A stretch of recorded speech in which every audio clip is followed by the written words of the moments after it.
Without a vision, the people perish. Welcome to Vision Plus, a program featuring a positive outlook, dealing with everyday situations of marriage, children, and business. Believing Philippians 4:13, I can do all things through Christ who gives me strength. Teacher, author, speaker, delighting audiences from New York to Sacramento with a heart and message for the people today. Bonnie would like to remind you of the 800 number on the screen. Please feel free to call at any time throughout the broadcast and share your concerns. Leave your prayer request and someone will pray with you. And now, teacher, author, and speaker, Bonnie. Hello and welcome. You're watching Vision Plus. I'm Bonnie Libhart, and right here in Huntsville, Alabama, we have a person who works with the FBI. He's also a shepherd at the Twickenham Church of Christ, and he just received in Washington, D.C., he and 6 other people, an honor. He's with the FBI. His name is Jeff Dowdy, and he and the 6 others, March the 27th of 2009, went to Washington for a ceremony, and I'd say congratulations to him for meritorious achievement with while he was stationed in Kabul, Afghanistan. Boy, have we heard a lot about Afghanistan. And I want to welcome you. Thank you. And we're going to actually have an opportunity to meet Jill, his wife, and find out a little bit about the 6 years they spent in Greece and some other things that happened. I want to know why, as part of the FBI, you were honored with this meritorious achievement while in Afghanistan. Well, thank you. It's good to be back. Mm-hmm. Last time I was on here, I had mentioned that shortly after I'd come back from Afghanistan, and you asked me a couple questions about it, and I wasn't quite ready to. Said if I tell you, I'll have to shoot you. Exactly, exactly. Well, a few weeks ago, I received a notice that one of the events that occurred while I was over there, the FBI headquarters had taken notice of and decided to award those involved in that with a medal. Oh, how exciting to now be able to tell us here in this area and on the internet or YouTube or wherever we get it. Tell us what happened that January 14th in 2008. Well, I actually, oddly enough, I had only been there 2 days. I was still jet lagged. I had arrived there on January 12th of 2008.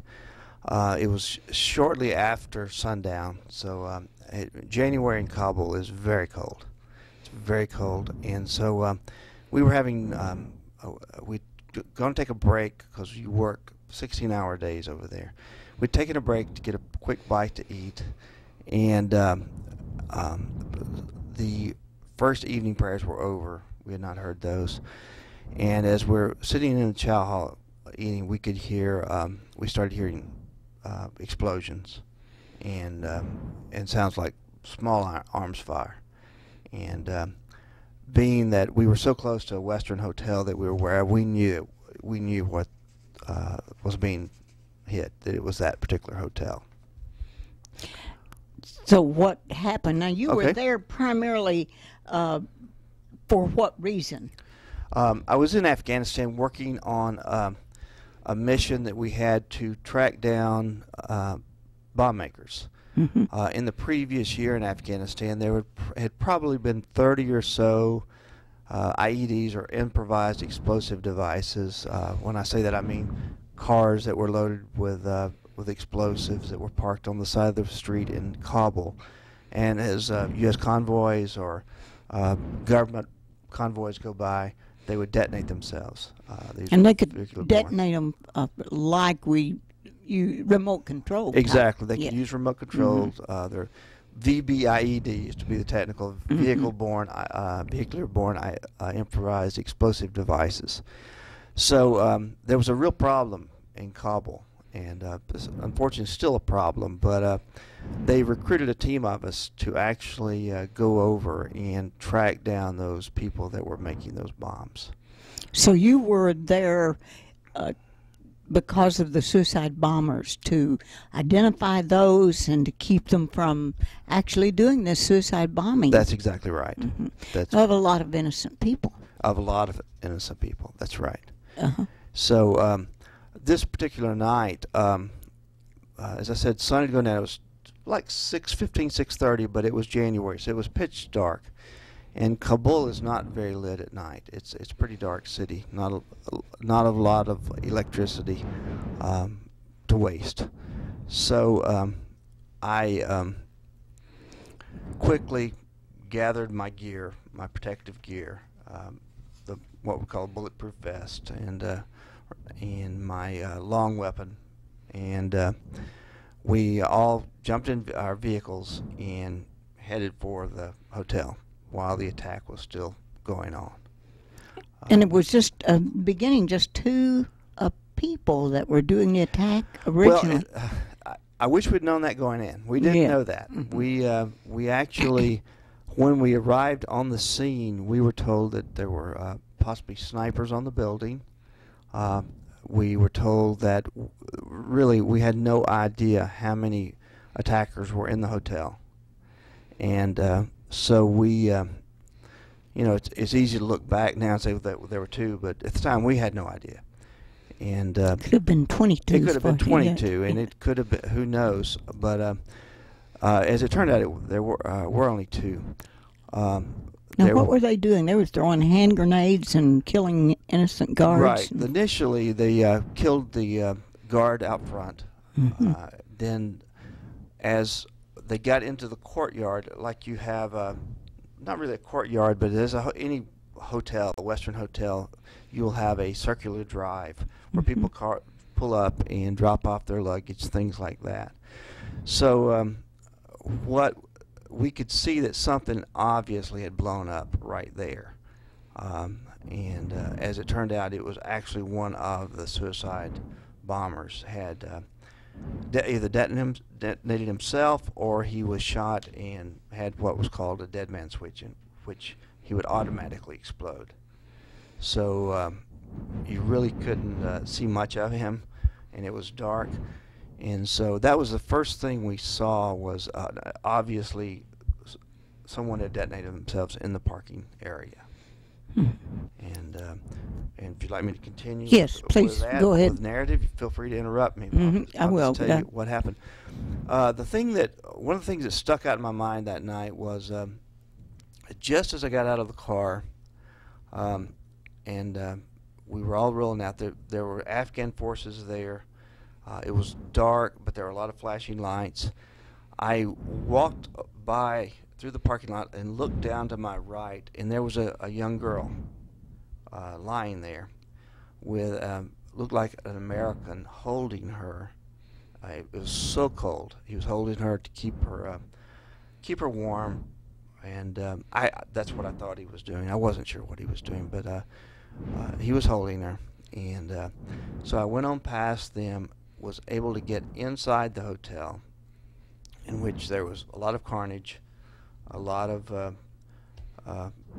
people had been killed and moved around and things, and so a lot of chaos, because there were a lot of patrons still in the hotel, and all the windows were shot out, and it was pretty chaotic. There were Afghan forces there. We were there.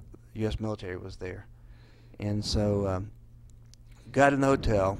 I saw that the desk keeper had been killed, and they were randomly shooting people. Randomly shooting with a assault weapon, and really the assault weapons are it's amazing the damage they will do. But at the time we didn't know who was still in the hotel. If we had shooters still in the hotel, we knew there were patrons still there. I remember a Turkish man that came up to me and got my coat and asked me who I was with and all that. And I realized he only spoke Turkish and didn't speak any other language. And I thought, what's he doing here? But anyway, I got him out of there just in case he was part of it. Turned him over to the forces, And then an American lady came up to me with red hair, said her belongings were still in the basement where the gym was. She had been working out. Would I go with her to get her cell phone and her all her gym gear? And she said, and I need to show you where a body is. So I escorted her down there. I was armed. I went downstairs with her. Was able to see one American that had been killed. A couple of more people had been killed in the men's locker room. She had oddly enough, she had come out of the ladies' locker room, and between the two locker rooms there was a place where they handed out towels. It was a very, very modern hotel. And when the shooting began upstairs, she got behind the counter. Well, as it turns out, the surviving shooter came down the stairs and went into the locker room, killed some people, came out, and for some unknown reason, she stood up. She stood up and looked right at him. And he pointed the gun at her, and a lady was standing beside her, ran towards the door. He then shot her through the back and through the door and put out the door, and she died. And so the lady was very lucky to be alive. She was an American lady over there working with prisoners and human rights issues. So I was able to get her out, and then from there I went back upstairs, and I saw over in the little gift shop area some commotion, and some Afghan troops were dragging a man out. He was hiding under the clothing rack, and had on all he had on was the traditional Afghan garb. All he had on was the pants, no shirt. So we knew something was wrong, and there were a crowd of people around him. Feel free to stop and ask questions. Mm-hmm. And there were a crowd of people around him, of the security forces, and they were interrogating him. But we didn't know what they were saying. So because I do speak the language, and I was sent into the crowd to see what was going on. And he, because I had a beard at the time and I had some of the garb and spoke the language, I was able to get up to him and listen to the interrogation and listen to what he was claiming to be an employee, though he wasn't on the list. And then when he looked at me, I could see his eyes were just dead. He was obviously prepared to die, and so I knew he was one of the attackers. And as far as what he was trying to do, they both had come in with military uniforms on. They both planned to kill everyone. And then when we all arrived, they would have their military uniform back on. They would detonate themselves in the middle of us. Now, is he the one that went by the pool to hide his weapon in his suicide vest and make his escape? That's correct. So he had that, but he had it hidden, but he had to go get it in order to detonate himself. Exactly. So he didn't get that far, He didn't get that far. Mm-hmm. How did you guys keep him from getting... Someone must have known that he's going for a suicide equipment when you realized he was part of the attackers, the shooters. What gave that away was he had put the garb on, wait till we all got there, to look like an employee. Mm-hmm. And then when we got there, he was going to take his clothes off, put the military uniform on, go get the vest, and put it on. The problem is we caught him halfway undressing, with the shirt off and just the pants on, and we're assuming he was going to get the vest. He could have had second thoughts. We don't know, but either way, we were very fortunate he did not make it over to the vest. So how did you keep him sequestered or kept him from getting to the vest? Well, we had a lot of the Afghan forces were there then. They had him handcuffed and so they didn't kill him right then? They did not kill him right then, no. Because they try not to do that unless they're being shot at themselves or attacked. Exactly. Plus, you want to know if there were other people involved who he could be a person that could help you identify what all was going on and what the plan was. Exactly. Someone had to finance this, for example. Mm-hmm. So Were you able to find that out? I know later. We did. Uh-huh. We did. We were able to. A lot of people were taken into custody because of it, and over the course of weeks.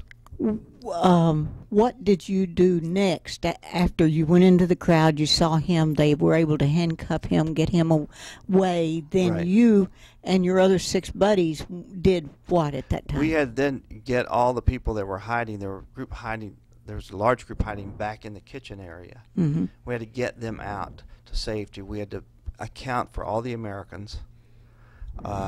We had to also get their statements, because this is a criminal investigation now, because Americans have been killed as a part of a terrorist act. So it is an FBI investigation, though it's on a foreign soil. So we had to get them, get their statements. So we got them shuttled over to the embassy compound for the interviews. So our job was to get them out of the rooms and get them on the buses and get them to safety. You actually went, you and your 6 people went room to room to That's look right. for additional. That's right. And were you able to find other additional people? Oh, there were quite a few. There, and if I could tell an amusing story, there were not a lot amusing happened that night, but if you look at the 7 of us that were there, the 7 FBI agents that were there, one of them is actually Korean American. Oh. He's an outstanding individual, a great sense of humor. And he was cleaning the rooms. Really big guy. Korean, right. Korean we American. don't think of a Korean being a really big guy, He but was, he was. oh, he was But of a very course, big American guy. too. And we found that the Korean ambassador, South Korean ambassador to Afghanistan, was in the hotel, in one of the rooms. So he pounded on the room door, saying, "Open up, come out."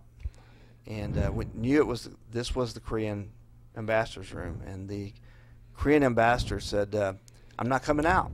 He said, "Why aren't you coming out?" He says, "How do I know you're not Al Qaeda?" And he said, "Do you really think Al Qaeda speaks Korean?" And he says, "You have a point." So he came out and got him to safety. Okay. So got him to safety. Right. And let's see. So you were clearing the room, evacuated 39 hotel guests, including 20 U.S. citizens, and they did not know that the second attacker was still in the hotel at that time That's of right. the evacuation. Now, what happened after you cleared the hotel and conducted an investigation? Extensive investigation in the crime scene. What was going on? Okay, next? one issue we had, and this is a sad story, but I think it has a good ending to it. One issue we had was we knew there were, after reviewing the footage countless times, we could see only 2 attackers. One of them we had, one of them was dead. The problem was, and this is very macabre, I know, and very gruesome, so if there are kids watching, we had 3 feet. Uh-oh. Yes. 2 left feet and a right foot. Mm-hmm. So that was a problem. Yes. And it was a problem that we dealt with for several days. What did we miss? Was there a bomber already in the hotel that had pre-positioned? We really didn't know, because no one claimed this foot. There were 2 left feet and 1 right foot. So we got word from one of the Afghan embassy employees that they had a friend whose husband was a security guard out front, and he in fact had been hit with a grenade and believed to have lost his foot. He unfortunately had died on the way to the hospital. He bled to death. But we're now at like 2 weeks after the investigation had started, after the attack had occurred. So we had the extra foot, and so we had to bring her in to identify this, to find out if this was in fact her husband's foot. So I don't know if my wife could identify my foot, or you could have identified Tony's foot, but one of the pictures of the photos of the feet that we showed her, I'll show you on my hand. This man had one toe that crossed the other toe slightly, and he was a security guard, so every night when he got home, his wife would rub his feet. And this was the third photo, and when she saw that that toe was over the other toe, that was it. Actually, Tony's foot is like that, the Okay. left one, and I would know that too. So she did, and she became very upset, very upset. I can believe that.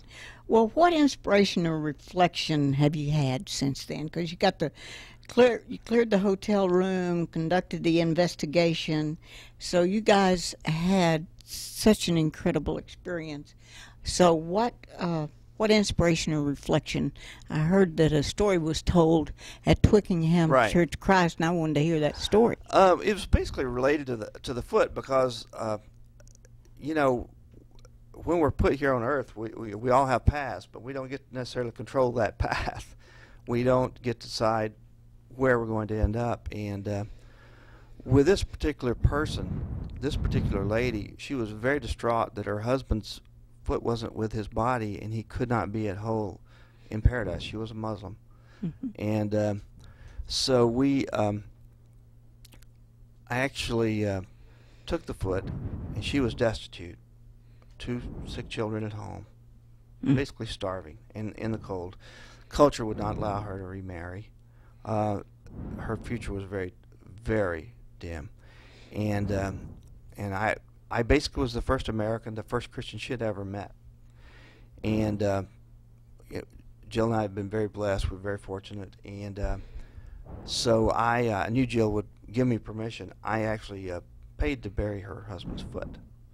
He be exhumed and the foot be put back with the body. And so this continued, the relationship continued with me, not just me, with other FBI agents. And there was a lady there who was a devout Christian that took time with her and actually took her clothes and finally got her a job at the embassy. And oh, by the way, the first time she comes to the embassy to get the money, it was bitter cold, and we looked down, and you can only guess what she was wearing. She was wearing her husband's boots that he had been killed in. Yeah, that's all she had. The boot that was blown off of him, and the boot that was still attached to her body. That gives you an idea how poor this woman was. And so we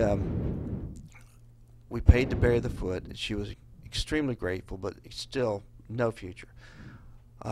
Between combined efforts, we were able to get her a job at the embassy, paying like 4 times what the average Afghan makes, and it's a long-term, long-lasting job, and where she is working in the laundry.